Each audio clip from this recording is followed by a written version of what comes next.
Hey everyone, welcome back to Wild Tony Farms, and today we're going to be getting into a new video. And before we get into the video, please go on and click the thumbs up button, subscribe to the channel if you're new here. Let's go on and get into the video.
Well, everyone, we're back to another WILDWOODS Beekeeping podcast. Thank you all for watching. If you are coming on during the replay, we appreciate you as well.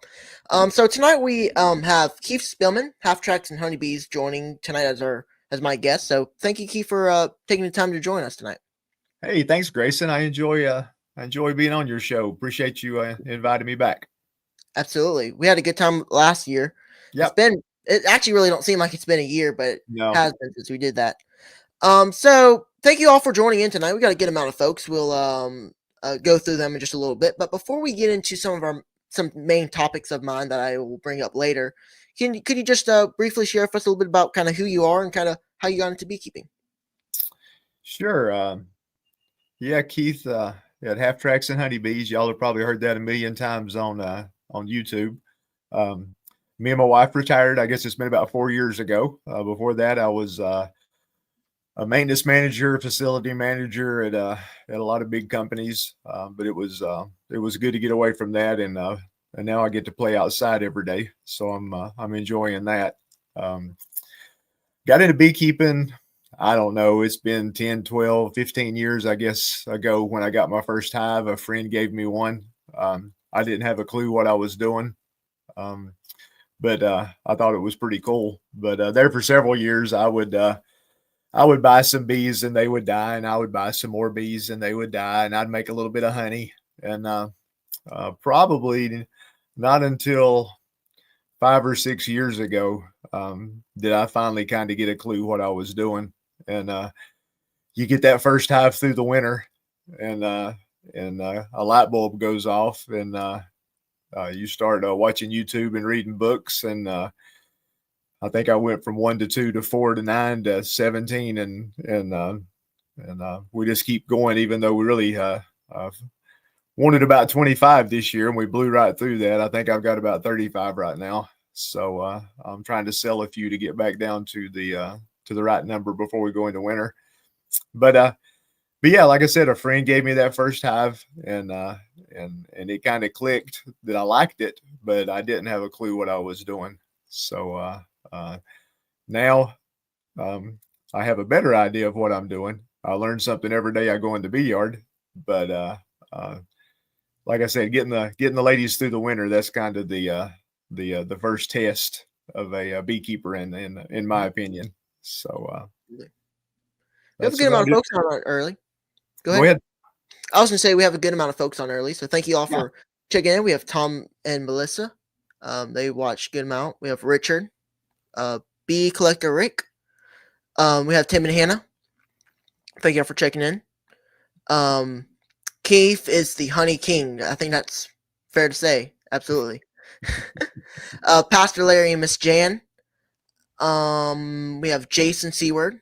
8506, Jason, good to see you, and Randy, so, and more people joining as we speak. So thank you all for joining in tonight. If y'all would, click the thumbs up button on your way in here. We appreciate it. I do have Keith's channel in the description, so if people don't know who you are, they can go down and click that link, and they'll find you there. If y'all would put in questions, if you have any, we'll answer them in just a little bit. I'll start and make sure we'll answer them.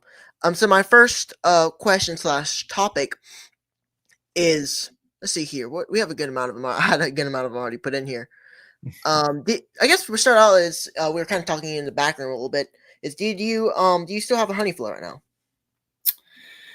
Yeah, surprisingly, the ladies are still bringing in a little something. It's got to be mimosa, clover, maybe some crepe myrtle. They seem to like some of the crepe myrtles.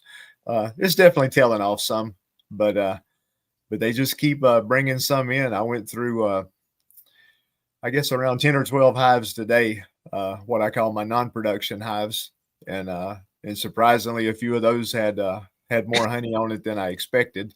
Some of the nukes and some of the swarms and splits. So I know the big hives that have the supers on them, I know they've brought in some, but I'll need to be pulling some of those supers off before long, getting down to the bare minimum super wise, and then the rest of them will come off before I get into my mite treatments, probably mid-July. So a couple of steps to go on the big hives, but yeah, they've had a heck of a year, and still doing something, but it's got to be tailing off. I mean, when the blooms all go away, there's not much for them to do. There'll still be some clover out, but they won't bring in a lot off of that. Mm-hmm. I'm still surprised too. We still have some nectar coming in. Last time I checked, usually, I would imagine we're getting close to winding down for our little dearth as usual, which I'm expecting. But I'm still surprised that nectar's still coming in. My girls are still producing a good amount of honey. I haven't seen really much of signs of robbing yet. Whenever we get close to that, they get a little more into that robbing situation, but haven't seen that yet. But yeah, I'm still surprised that we're still getting some in. Like I kind of mentioned earlier, I'm not going to be getting any honey this year. I'm not going to extract any. I'm going to leave it on for the bees, just mainly because I did all the splits and stuff, and I'm still actually had one split that's still awaiting a queen, and some others that swarmed that I'm still waiting one. So I just figured I'd leave it on for them this year. Yeah, you mentioned Robin there. That's kind of a timely thing. Going through the hives today, I tried to get through them as quick as I could and not leave them open any longer than I had to. I did it real early this morning. I was out about 7:30, so didn't have any trouble today. The last time I had trouble was when I put the wet supers back on, and then a few of the hives went kind of crazy. So it's just something for folks to be aware of this time of year. Have a plan. Don't be a tourist. Go in your hives and get in and out, and try not to get them too stirred up. Mm-hmm. Yep, that's exactly what I do too. My next topic is, what is your favorite and least favorite thing about keeping bees? I guess the favorite thing, I mean, obviously making honey and going to the market and selling it, and people enjoying your product. That's up there pretty high on the list. But really, one of my favorite things is after I do splits, I always do walkaways, and then I always try to wait 30 days after I do a walkaway. I might check and make sure they've got food, but I don't pull frames out. But always after the 30 days, you go back into that split you did, and the magic has happened, and you got brood and everything's going great. That's got to be one of the highlights for me, to see that, like I said, the magic worked. The least favorite, it's got to have something to do with the heat. This time of year, I can get out early, or you can get out early in the morning when it might be 70 or 80 degrees, but the humidity's 100%. Or you can wait till a little later in the day when the temperature is 90 degrees, but the humidity's dropped down. And I'm really not sure. I'm not sure which is worse. But we're going to get into our or I'm going to get into my oxalic acid vaporization treatments mid-July. And, you got that mask on, and you got your goggles on, and it's hot and humid, and you got to dress out, though. That stuff's pretty wicked. You don't want to. I've never had any trouble breathing it, but I've got it in my eyes before, and it's really caused me some trouble. Folks need to make sure they're wearing good eye protection. But the heat, I guess, is the worst part. It's so much easier in the springtime when it's nice and cool and brisk in the mornings, and gets up about 70 in the afternoons. That's sweet. But the heat's pretty tough. You have lots of dry t-shirts, Gatorade, water. Have a fan to sit in front of, and keep getting it. I have to agree with you there. We have some extreme heat. I usually, when I'm inspect hives, I usually get out in the morning. It's usually more humid in the morning. The grass is always wet when I go out there. Really don't know which one's better. They're both worse. When I have a vent. Actually, recently got a ventilated suit. I still sweat heavily in the suit in this hot weather that we have in summer. It's much more easier whenever you're in fall or in spring. Absolutely. Oh yeah. The ventilated suit is still hot. Yeah, it still is. You're still wearing long sleeves in the summertime. Yeah, I was still sweaty. I had some type of a thin shirt, shorts. I don't really wear pants or anything when I'm out on BR. I just do that just to try to not get too hot. Still really hot in the suit, just kind of what our temperatures do down here in the south. My next topic is what are some goals for the rest of the year for you? Let's see. I guess the first one we mentioned a little bit earlier. I've got to get the supers off the production hives. Get them down to where I can start my OA treatments. I know you can treat with super zone, but I just don't like to do that. I don't like to do any mite treatments when I do or I don't like to have any super zone when I do my mite treatments. So I've got to get them off. Hopefully they've the ones I put on last, the wet ones, they should have cleaned those up and repaired them, and hopefully not put a little bit of honey in. That always messes you up when you start pulling supers and they put a little bit of honey on every frame and every super, and you got to figure out how to get rid of that. But we mentioned in the pre-show, I think where I'd blown right through, I wanted 25 hives coming out of winter, and I think I've got about 35 now. So one of my goals is not to actually build. One of my goals is actually get my numbers back down to below 30 going into winter. I'd like to be closer to 25, 26. I've sold a few the past couple of weeks, so we're off to a good start. I got a fella looking at a couple more. I got to talk to him tomorrow, so I can knock them down pretty good. I'm bad about when I sell hives. I don't like to just sell hives to people that are rookies or newbies. I always try to help them out with the bees once I sell them.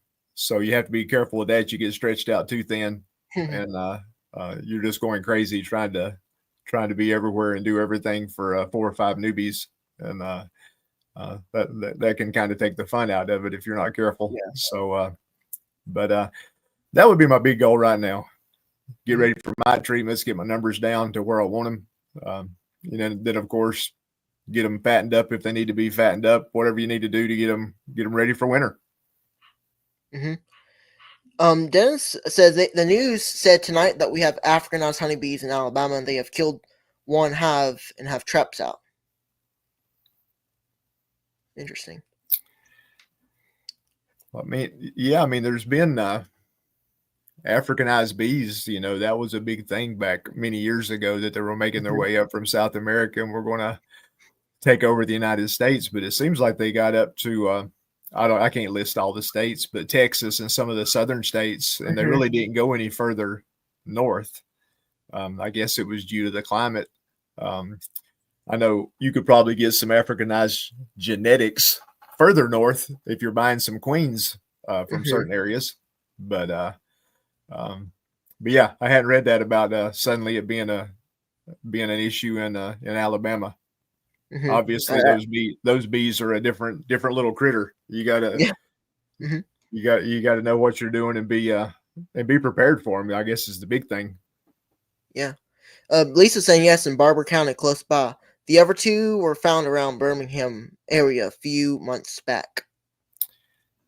Yeah, Lisa, do you know if those were just due to queens being brought into the area from somewhere else, or were these actually feral Africanized bees that got up here?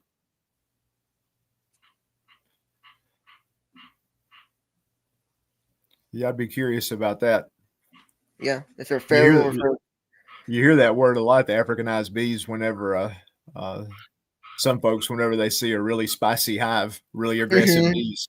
But you can have those issues without them being Africanized. But that definitely would not help if they were that. Yeah. I've had people say that I've had Africanized bees where it really did, and it was just a bad day. Most of my colonies are not too bad. But sometimes they'll have bad days where when I go in them and they don't like me at all. There was one day where it was just wet, muggy outside. Wasn't really a good day. Every single colony was not happy. Yeah. But then a couple days later, they were perfect. I went out there, everything went smooth. So it's just kind of how sometimes bees will do. One colony was found on a ship in Mobile Bay and was extinguished that we never heard about. I only know because the regional bee inspector comes to our meetings. Wow. Yeah, that's a little scary. Yeah. You kind of figure if they found the one, there's been some that probably got away. But yeah, I've got some spicy ladies in my bee yard. I've made a couple of videos where I mentioned one particular hive where I always say it's the bees that are trying to kill me. But they've made that one hive has made over 200 pounds of honey this year. So I'm a little forgiving of them being a bit aggressive. Now that I know that's what they are, I go about working with them totally different. The first couple of times they went bonkers, it surprised me because that was different than I'm used to. It. Most of my bees are pretty laid back. So, but yeah, that one hive they have made a lot of honey this year. So, if they continue to be crazy, I'll have to do something about it. But right now, I can put up with it. That's why we wear our bee suits. Yep. That's why I wear mine. I can't do what some beekeepers do and go out there without a suit. Just couldn't. I'd get stung a lot. Yeah. You just don't ever know. I mean, sometimes especially after when I pull supers and you've got an escape board on and all the bees are piled up underneath the escape board. You pull the skateboard off and the bees just come roaring out on some hives. Some hives, they could care less. They're just cruising around on the bottom of the board and you can just set it down and do whatever you want to do. But some of them, they just go after you. And if you didn't have a veil on and a suit, you would, I hope you're a good runner. So, yeah, and I'm not, so I'm going to wear a bee suit. Yeah. Hello from Utah. Hello, Brian. Good to see you. So my next topic will be: what are some lessons you have learned in beekeeping? Oh wow, I learn a little something every day. The big lessons, are the simple ones that Gaiman likes to talk about: low mites, good queens, good nutrition. That's the three biggies that you've always got to keep in mind, no matter what you're doing. I guess one thing I've learned is one of the old sayings that all the beekeepers have about asking 10 beekeepers a question and getting 12 different answers. And that's not saying that the 12 different answers are wrong. We all have different ways of doing things. And with beekeeping, I guess a lesson learned is you don't always follow the herd. There's different ways of doing things. You don't have to have every gadget. You don't have to have every tool. You don't have to be on the cutting edge of genetics to have good queens. I haven't bought any bees in, I don't know, 4 or 5 years. I do all walk away splits. That's where my queens come from. I've never killed a queen on purpose, as far as replacing queens or changing queens out, every year, every 2 years. And all of that is great. I'm sure that works great. You make lots of honey. You've got great brood, strong hives, but I'm not doing any of that, and it's working out for me. So I try to keep things simple. I like simple. I worked in industry 40 years of complicated. So now I like retirement to be simple. So and it works for me. So yeah, I guess that would be a big one. Don't always follow the herd. You can do things different and still have a good outcome. Absolutely. I do. I try to keep things simple as well. Especially on channel when I'm doing these live streams, I just try to keep everything simple, straightforward for my viewers. I think that works out good for me too. That's kind of the approach I take. Let's see, if it's working for you, keep it up. Keep it. Yeah. And I think that's important for a lot of the new folks getting into beekeeping. If a new person that was trying to hit lots of YouTube channels and read books, you would you would always be stressed out because you wouldn't have a clue what they were talking about, being you were a newbie, and then you would be trying to do what they are doing, and man, that's just going to take the fun out of it. Beekeeping, I put that at a lot of at the end of a lot of chats. Keep beekeeping fun. That's why we do it. Unless you like to get stung and like to sweat a lot, but I think we all just love to mess with bees. So keep it fun, keep it simple. And Dave says, Keith, you need less bees if you want simple. DC, he's been following me my escapades this year, making a little bit of honey. DC, it's still pretty simple, but man, it is a bit of work at times. You start pulling the supers off and extracting it. I'm pretty much a one-man show. The more hives you got, the harder you're going to work. That's why I need to get the numbers down just a little bit. I don't really want to make any more honey than I've made this year. That's enough to take care of what I need to do. So we need to back her down just a little bit. Yeah, I have 13 colonies, and it's still really a lot of work, to do, but still very, very fun. But it's just been busy. I can't imagine what some of these other beekeepers are, experiencing, with 2,000 colonies, 1,000 colonies, even 500. And here I am at 13, and it's a lot busy. Oh yeah, a lot of these fellas, I don't know what they call them, sideliners, commercial, whatever. Some of them are working a regular job and still looking after a whole lot of hives. And my hat's off to them. That's man, that takes dedication and a lot of blood, sweat, and tears. So good for them. I know Mike Berry has recently retired, so he has more time to play in his bees and do videos, and I think he's enjoying that. So but yeah, it can be a lot of work. It can be. DC, what Keith, you don't want to set a new record for yourself next season? Oh,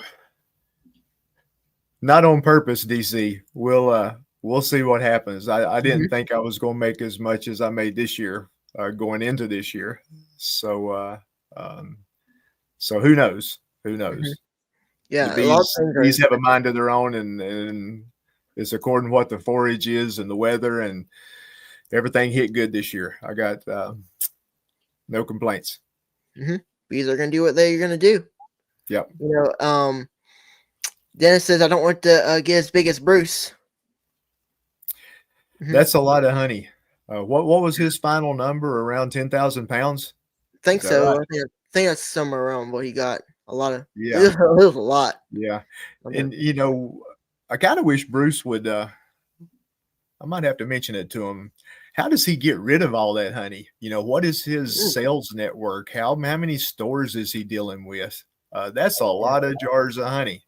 Mhm. Um, I only had, a percentage of that. And I know how many jars it is. So I don't think he's doing farmers markets. I think a lot of his is wholesaled, but Mhm. I'd like to know how he is pushing through that much Yeah. honey. It's very interesting.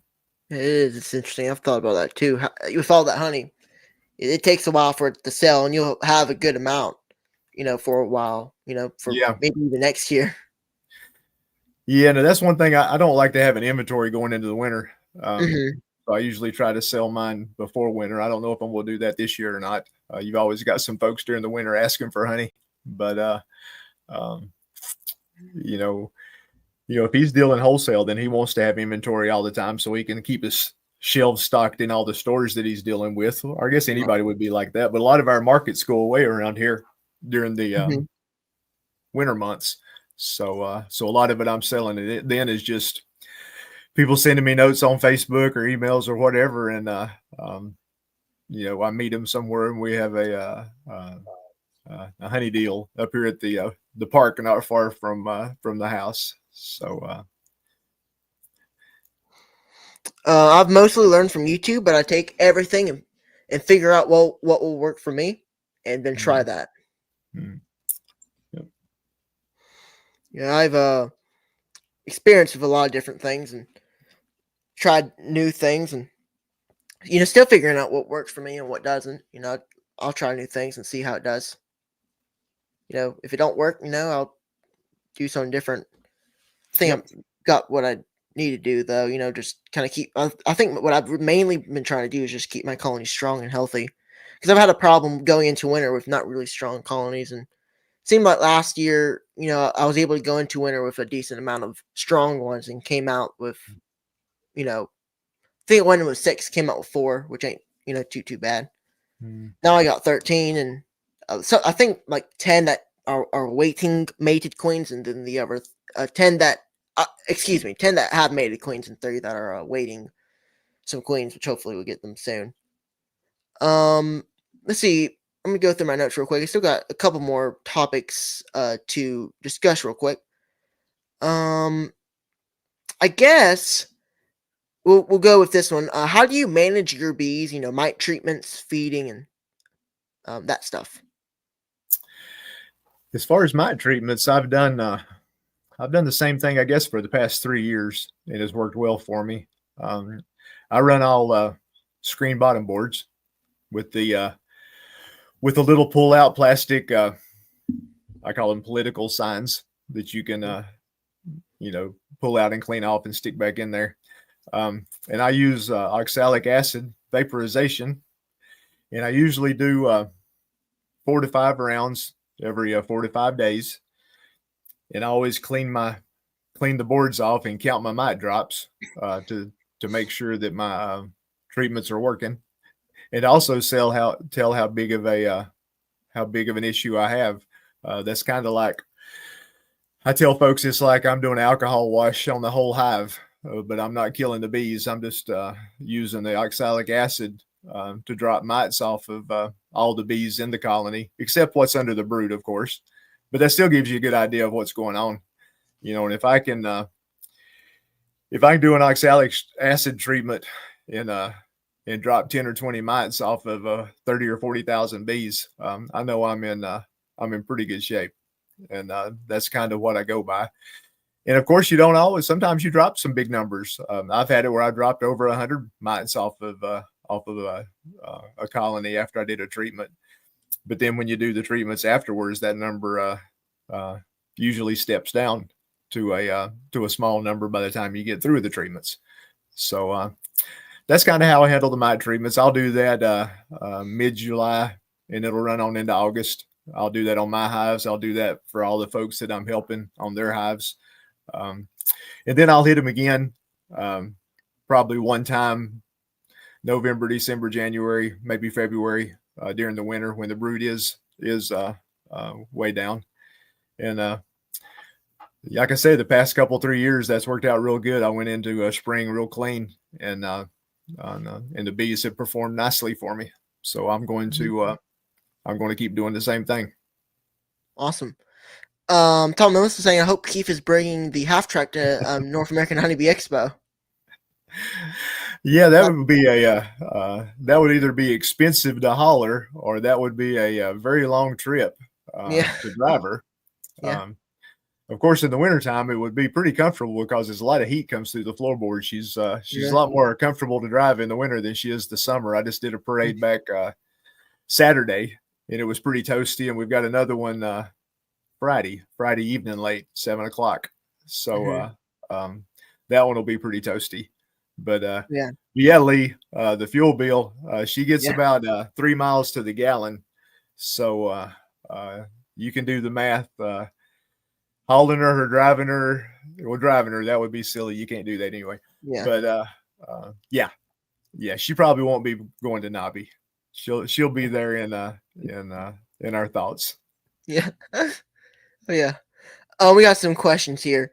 From first one's from Brian. Keith, what new beekeeping skills are you working on?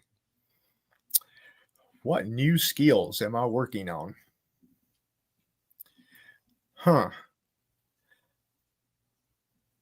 I guess selling bees would be what I would call that a skill that I'm working on. That's something that I really haven't done much in the past.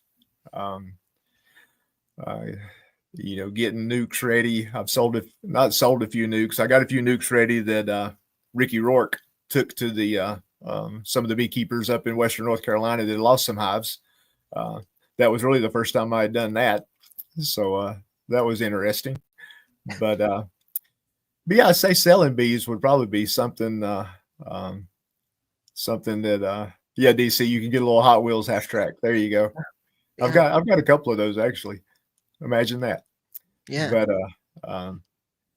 as far as actually skills dealing with the bees, I've really, there's a lot of things out there that I could learn. I've never got into any kind of queen rearing. That might be interesting at some point, but I haven't gone there yet.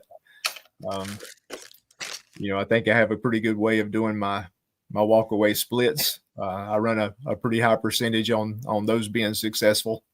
So, but you're always learning. You're honing every skill that you've got every time you open up a hive. Right now this time of year, you should be honing your ability to go in, find whatever it is you're looking for, and get back out of the hive as quick as you can. Yep. I looked through 10 or 12 today. I made a video. I'll try to get that out by next weekend.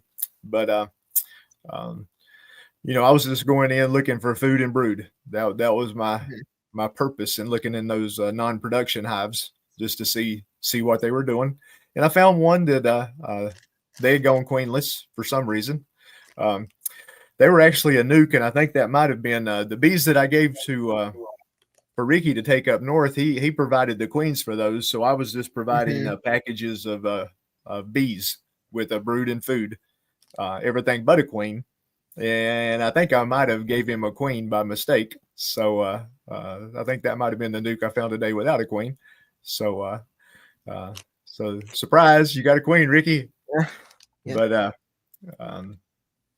so yeah, you're all the time honing your skills. If you're not learning, that's not good. Yeah. Queenery is a lot easier than I was expecting, to be honest. The hardest part is seeing the larva. And speaking of that, actually, yeah, it's seeing the larva is kind of hard. I've tried it before. Actually, I got 20 of these grafting tools. I have a whole bunch of them in here. So maybe I'm hoping to sometime maybe try it out again. I did it one time. I think it did okay. I actually had one hatch in an incubator, but didn't have anywhere to put her, so she unfortunately didn't make it. But it was kind of a nice little experiment just to kind of see how things work in that aspect of queen rearing. Next question is from Brian again. Says, Keith, what's your final number on your honey harvest? Well, I'm going to pull one more time, but after the fifth pull, I was right around 200 gallons and 2,400 pounds. So last year I made about 1,500, so I blew right through that unexpectedly. I expected to make a little bit more, but I didn't think I was going to make that much more. But that's a crazy number, and I pretty much got that off of 17 production hives. So if you do the math, that's a pretty crazy average per hive. But the the ladies are making me look good. I guess I set them up good in the spring, and the Lord provided good forage and good weather for us, and those two things together, they made a lot of honey. That's amazing. The next question is from DC. Says, how much are you looking at this year? Do you think you outproduce your market? I don't know that. Probably DC. By the time it all ends up, we're going to be not far from 3,000 pounds, maybe 2,800, something like that. As far as overproducing the market, I'm having to expand my market. So maybe you can only sell so many jars to X number of people. So if you got more jars of honey, you need to do X plus however many else you need to get to sell to. I'm looking at some other avenues, doing a little bit more wholesaling this year. Obviously the farmers market would be considered retail, and I'm doing 3 of those a week. And then you have to look at it too, that the area that we're in is it's a pretty small rural area. Our whole Yadkin County has less than 40,000 people. The little town of Yadkinville, it's around 2,500 folks. So the problem you get into, hey Mike, how you doing? I know you're hot on my tail. I've been watching your videos. I know what you're up to. But the problem you get into with honey compared to the rest of the farmers market, the people come through and buy tomatoes and green beans and corn and all that good stuff, and they go home and eat it and get hungry and come back the next week and need some more. You sell somebody a quart of honey, and they don't go home and chug a quart of honey and need a quart the next week. So once you sell honey to a lot of folks, it might be a little bit before they need some more honey. So that's why I try to do multiple markets, and obviously trying to reach some new faces and new folks that need some more honey. So, but yeah, I don't know if I've outgrown the market. I've just had to look for other markets. Maybe that's a politically correct way of saying that. Yeah. Keith, what do you do with all your beeswax? That's something that the way I harvest and the way that my bees bring in the nectar so quickly during some of these flows, a lot of my frames aren't capped. So obviously, when it's not capped, you're not cutting the cappings off and you're not generating a lot of wax. So I don't normally generate a whole lot of wax. I don't wait for the frames to get capped before I extract them. I'm going by the moisture, using my refractometer to making sure I'm in the ballpark moisture wise. If I do need to dry it down a little bit, I have if you've watched some of my videos, you've seen my little drying room I've got set up in our breezeway that I can take it down about a point a day, pretty easy, using box fans, a heater, and a dehumidifier. So, but yeah, a lot of the way that I pull my honey, I've pulled 5 times this year, and I don't let the supers get plumb full before I pull. And that's just the way I do it, and it works well for me. But I do usually do the shake test before I'm pulling stuff, to make sure I'm not slinging out nectar out of these frames that aren't capped. But yeah, generally I just don't generate a whole lot of wax. What I do generate, I've got a little solar wax melter that I'll run it through, turn it into little blocks, and then I'll use that to go back on the frames. when I buy the plastic foundation, I'll buy it double or triple wax, but I'll still add more wax to it. So that's where all mine goes. So, but yeah, I just don't generate a whole lot of wax. Mike Berry, Keith, you're mastering management, getting the most out of each half with smart moves. Master. Oh, well, thank you, Mike. I appreciate that. I've said before, some of the things that I do, I can do it because of I'm retired and the number of hives that I have. Some of the stuff I do, you couldn't do on a large number of hives. There's just not enough hours in the day. Somebody like Bruce, I don't even know how many hives he's got. A couple of hundred now, 150. I'm not sure. I think like around I can't really remember, honestly. I think it wasn't like 200, maybe something around there. Plus he's still working full time. Yeah. So, he can't do 5 pulls. But that works really good for me. I mean, I looked up I've got about 60 supers on right now. I think that's about what I've got. Some of the hives, they're stacked 4 hive, but they're not bringing in much nectar. They're just on there for the bees to clean up and repair. I got to get part of them back off. But based on the supers that I pulled this year, if I had waited, and just pulled honey one time, I would have needed like 120 or 30 supers to do that, and they would all have to be full.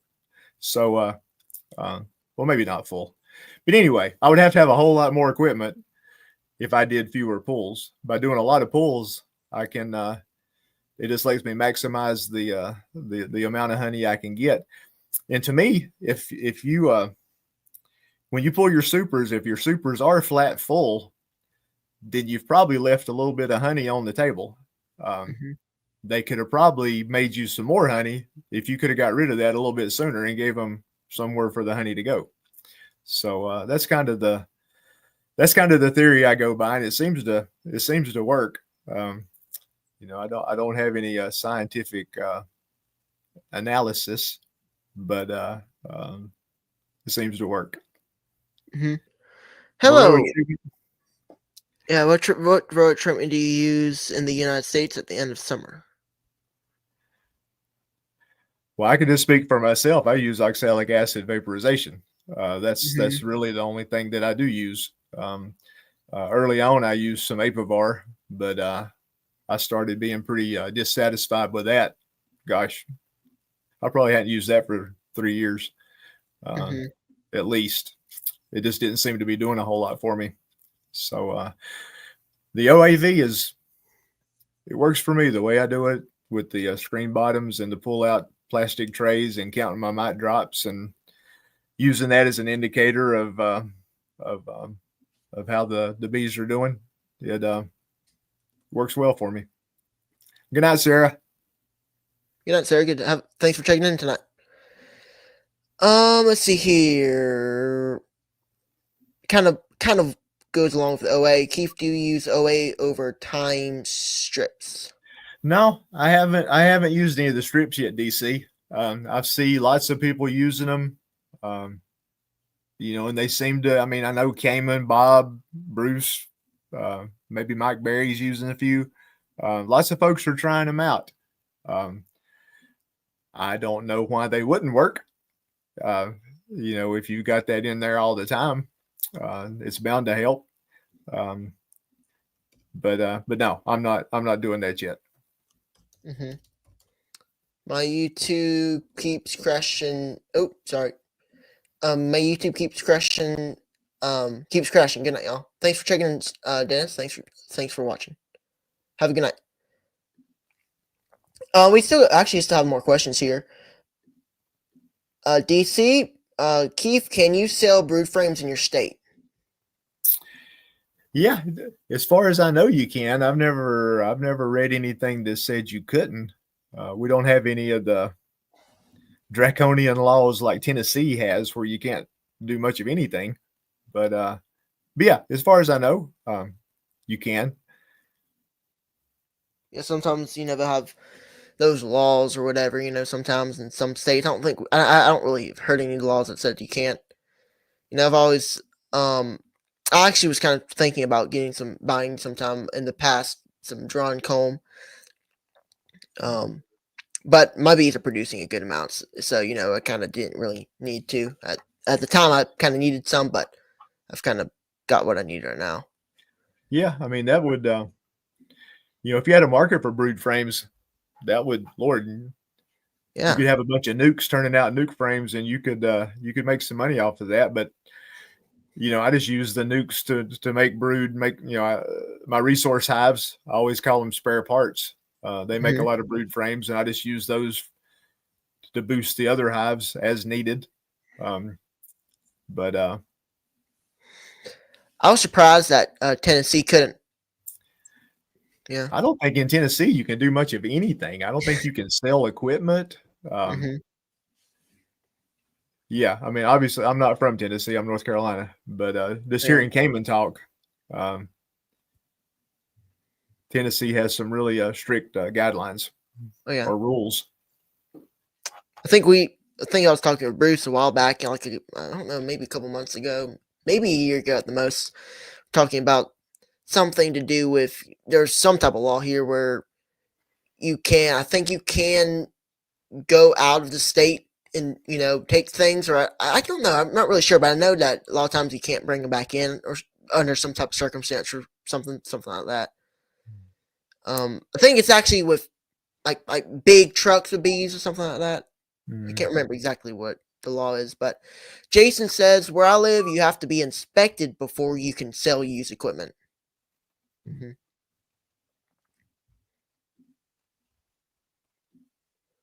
I am looking at brood frames as a possible market item. I've never thought about that, but it seems like you probably could do that. Yeah, obviously you'd have to have your timing right. You need to have the brood when somebody needs the brood. It's not like you can store it when it's full of baby bees. So the clock's ticking. But yeah, I imagine that could work. Yeah, Russell. That's exactly what I was kind of talking about. I heard that you can't drive a truck with load of bees through Alabama. I think that's kind of what we have. I think that's the law or something. Guidelines. You can't drive a truckload of bees through the state. Alabama cannot buy or sell bees on comb from out of state. Okay. DC, that's crazy. Like bees stop at state lines. Yeah, they have a little bee toll booth. They have to stop at a little way station. Yeah. Oh, wait. You can go through. You just can't. You can't stop or park them. Okay. Yeah, because we went down to Florida one time and bought some bees there. We never stopped or anything. We just went right back, brought them back. So I think that's probably it there. If you have any more questions, feel free to put them in there. We'll answer them. We've already gone 47 minutes, which is kind of crazy to me that we've already gone that far. Yeah.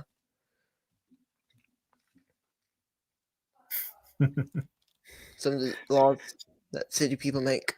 You got to watch them city people, DC. Yeah. Yeah, we live out in the country with woods and stuff, so it's peaceful out here. I'm sure cities probably, will. I guess they enforce a little bit more guidelines in their area. I heard something about that. Sometimes in some cities you can't have a certain amount of hives or something, but that's you don't have to do that here. You can have as many hives as we want, I guess. Yeah.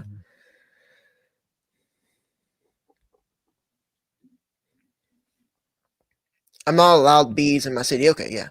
I agree. City people are a little crazy.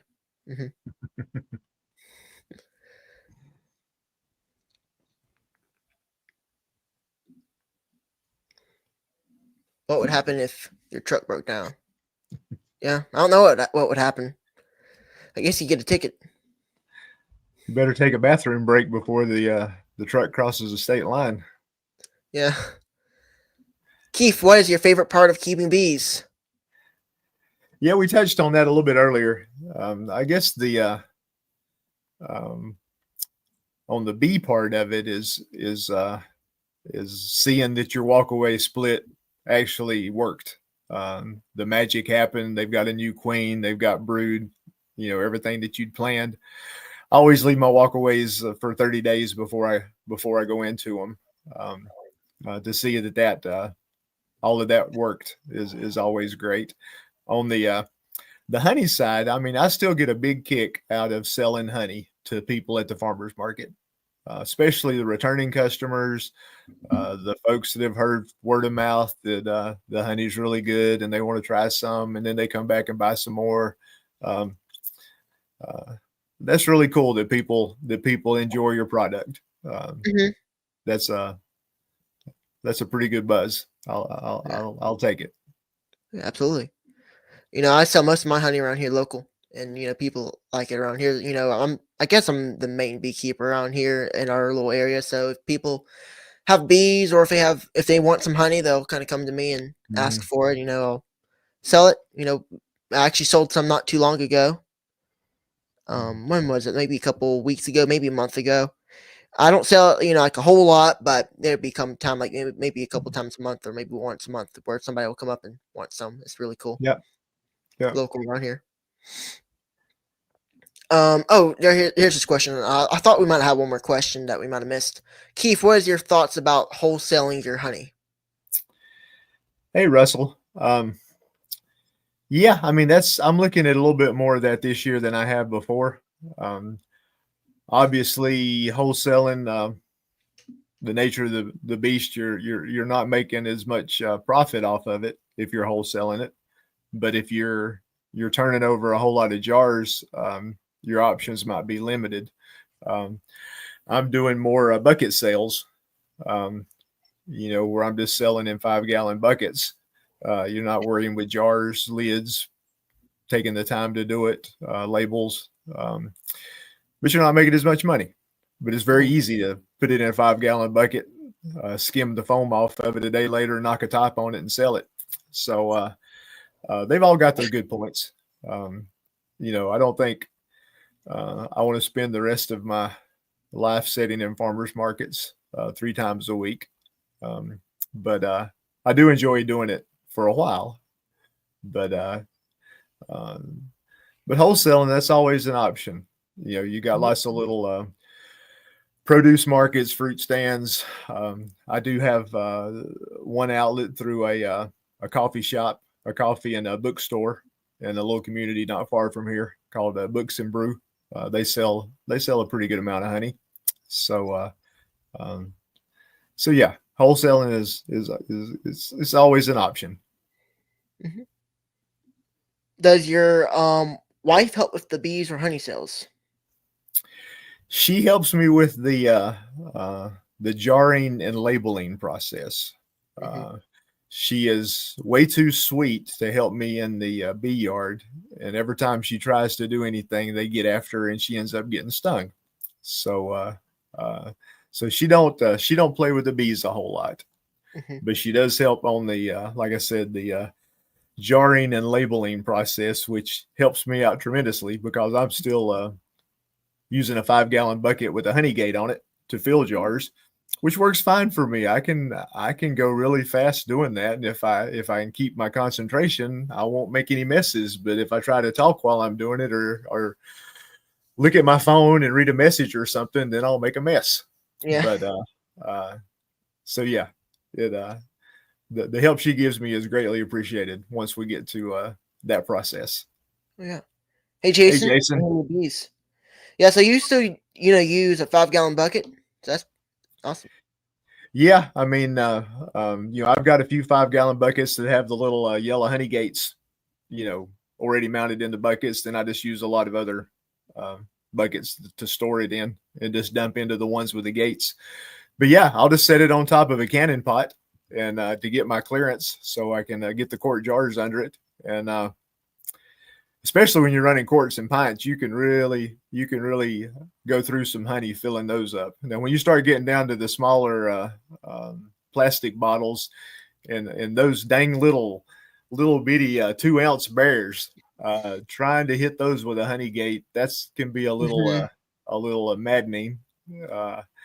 I made 25 of those the other day before I went to do a thing at the public library where I gave a presentation on bees, and there was a lot of kids there, so I wanted to have some honey samples for the kids. I should have made about 50, so I ran out pretty quick. But so yeah, I use a 5-gallon bucket with a honey gate, and I run hundreds of gallons through through 5-gallon buckets, and it works for me. Yeah, I use I have a, I don't know what it is, like 5 frame, maybe 10 frame extractor. Use that when I'm extracting.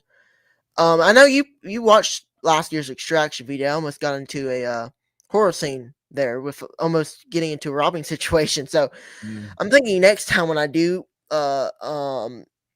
extraction, I'll probably figure out a different way to do it. Because that's why this year I'm not going to do it. Leave it on for the bees. I'll figure out a different way to do it. Probably get like some type of tent, some ventilated tent, so things don't get too hot. Do the extraction there. I don't really like to put it up on the porch because bees would get all on the porch or whatever and could make messes.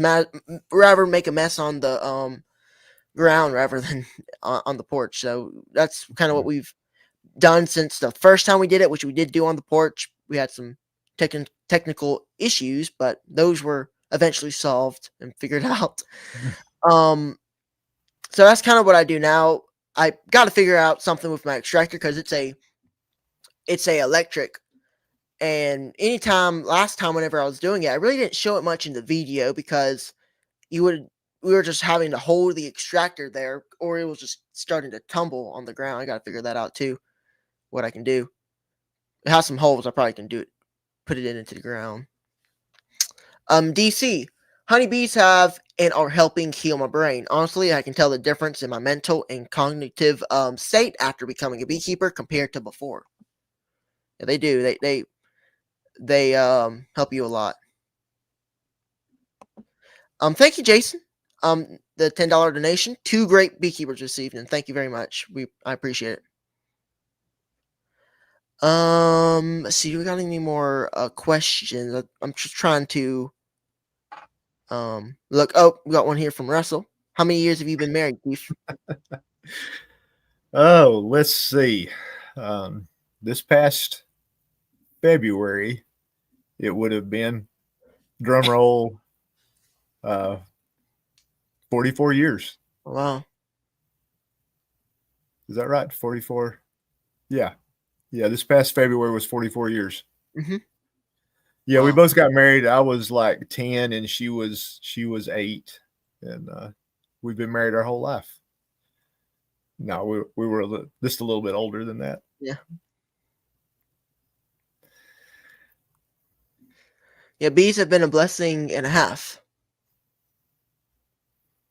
Oh, good. My wife agreed with me. 44 was the right number. Okay, that's good. I'm not in trouble. Phew. I was sweating it. Yeah. Keith about to get in trouble. Yeah, I was over here having to do some of that Chisholm bot math made easy stuff, trying to. So yeah, 44. Awesome. Just trying to go through comments. Comments have been going by so fast I can't even find it. Brian says Michelle's even keeping Keith in line on the live. Yeah, Brian, she's just over in the next room with Samson. And I better stay straight or I'll hear her door slam and she'll be coming this way. Grayson, do it in your mom's kitchen. We've done that before. I'm thinking you're probably talking about the honey, putting the honey in the bottles. I think we've if that's what you're talking about, that's what we've done that before. But it kind of gets messy everywhere, so I just took it outside, put it on a little table outside. And what my process was last year, and I'm thinking I'll probably do it again because it worked pretty well. So I had some type of strainer instead of that big gate. As you know, it's so big. You open it, so much flowing out, going on the sides, gets all messy or whatever. Last time I was able to get some type of a drain type thing that is kind of big from here, goes down, it's just a little small tube, and it worked really good. Yeah, yes, Grace, extract and bottle in the kitchen. I probably could do that, but I think I can I could bottle it, but I probably just do it outside. Don't want to get too much of a mess inside. Yeah, we don't want to do I that. saw DC's comment there about getting a 40-inch uncapping tank. Oh, mm-hmm. Yeah, I got one of those. That was my big purchase last year at Nobby, and that is really a great thing because it helps my productivity a whole lot more in the process. Because I mean I've only got a 9-frame electric extractor, a Hilco, but while it's extracting, I can be getting the next frames ready to go in it. So it just keeps the process rolling. You're not just standing around with nothing to do. So that's that was a great purchase, DC. I'd highly recommend it when they get some back in stock. Yeah. So I actually had to wait 2 weeks, but I don't know if y'all noticed, but I actually got this new hat with my logo on it, which I thought was pretty cool. I had to wait 2 weeks for it to come, and finally came in today. So finally That's came in. very cool. Yeah, I thought it was pretty cool that they were able to put the logo on because I was thinking for a while to get a hat for live streams or whatever. Thought it'd be kind of cool, so I kind of went on Amazon, kind of put something together, and ordered it, and it actually turned out pretty good. Mm-hmm. Yeah, merchandising is fun. I spent some money over the winter on logo and graphics and doodads and stuff, and yeah, that's a lot of fun. Yeah, it's always fun for me. I like to do that stuff. It's really cool. Grayson, remember cardboard's your friend when messing with honey. Yep. Mm-hmm. Yeah, Yeah, that's a good idea. Yeah, I do forget about that. Thanks for mentioning that. I actually never thought about that. I could put some type of cardboard on the ground, prevent all the spills or whatever. Yeah, that's a great idea. I use an old tarp. Really? That way I can just throw it out in the driveway and wash it down when I get done with it. That's a good idea too. Well, first, I'm gonna make sure there's no more questions, but I guess we will get close to wrapping it up here. If there's any final questions, we can try to I'll try to catch them in the last minute. But we'll get close to shutting it down. Nice, Grayson. Need to get some to sell. I actually was thinking about that, Jack, today. I don't know if people would buy them, but if people were interested, I mean, I guess I could do that sometime. Yeah, I thought they turned out good with the white. Yeah, I have a tarp I lay down in my living room. Yeah. Remember, we are competitors, investors, marketers, content creators, and do beekeeping on the side. Yep, that's what we do. It seems that way sometimes, don't it, Jason? Yeah. Yeah, well, I guess we'll go ahead and wrap it up. Thank you all for watching tonight. This has been a really fun, very fun chat. So thank you very much, Keith, for joining.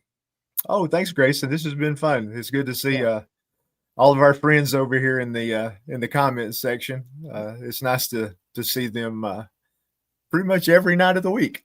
So it's good to chat with them. Yeah. Checking the internet, can you buy me one of Grayson's hats? Oh, Grayson, you done started something. Yeah. Yeah, if you want to buy them, I guess you can email me if you're really interested in them. Well, thank you all for watching. We and we appreciate you all. Y'all go and click that thumbs up button if you haven't already, and check out Keith's channel if you haven't already. It's in the description below. Channel, subscribe if you're not, turn that notification bell. Thank you all for watching. Thank you, Keith. See y'all. Thanks for stopping by.